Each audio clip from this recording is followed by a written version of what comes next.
રાજ્યમંત્રી કાંતિ અમૃતિયાની ઉપસ્થિતિમાં ભાજપના ઉમેદવારોએ ફોર્મ ભર્યા. મોરબી જિલ્લામાં આગામી સ્થાનિક સ્વરાજ્યની ચૂંટણીઓને લઈને રાજકીય માહોલ અત્યંત ગરમાયો છે. માળિયા મિયાણા ખાતે રાજ્યમંત્રી કાંતિભાઈ અમૃતિયાની વિશેષ ઉપસ્થિતિમાં ભારતીય જનતા પાર્ટીના ઉમેદવારોએ પોતાની ઉમેદવારી પત્રો સત્તાવાર રીતે નોંધાવ્યા હતા. ઔપચારિક પ્રક્રિયા દરમિયાન પક્ષના સ્થાનિક કાર્યકરો અને સમર્થકોનો મોટો જમાવડો જોવા મળ્યો હતો, જે શાસક પક્ષના ચૂંટણીલક્ષી ઉત્સાહ અને સંગઠનાત્મક શક્તિનું સ્પષ્ટ પ્રતિબિંબ પાડે છે. ઉમેદવારી નોંધાવવાના કાર્યક્રમ દરમિયાન રાજ્યમંત્રી કાંતિ અમૃતિયાએ પક્ષના જંગી વિજય અંગે દ્રઢ આત્મવિશ્વાસ વ્યક્ત કર્યો હતો.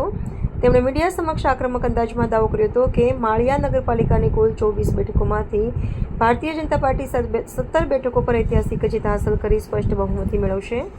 આ ઉપરાંત સ્થાનિક રાજકારણમાં વિશેષ મહત્વ ધરાવતી જિલ્લા પંચાયતની મોટા દહીસરા બેઠક પરની ભાજપ સત્તાવાર ઉમેદવાર તરીકે મનીષ કાજીએ પણ પોતાનું ફોર્મ રજૂ કરીને ચૂંટણી જંગમાં વિધિવત રીતે ઝંપલાવ્યું છે.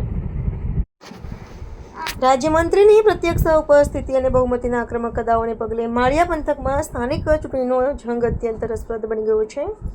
ઉમેદવારી ફોર્મ ભરવાની સમયમર્યાદા પૂર્ણ થયા બાદ હવે ચૂંટણી અધિકારીઓ દ્વારા આ ફોર્મની ઝીણવટભરી ચકાસણી હાથ ધરવામાં આવશે. આગામી દિવસોમાં માન્ય અને ફાઇનલ ઉમેદવારોની યાદી જાહેર થતાં જ મોરબી જિલ્લાના સ્થાનિક રાજકારણનું વાસ્તવિક ચિત્ર સ્પષ્ટ થશે અને તમામ રાજકીય પક્ષોના પ્રચાર અભિયાનને નવો વેગ મળશે.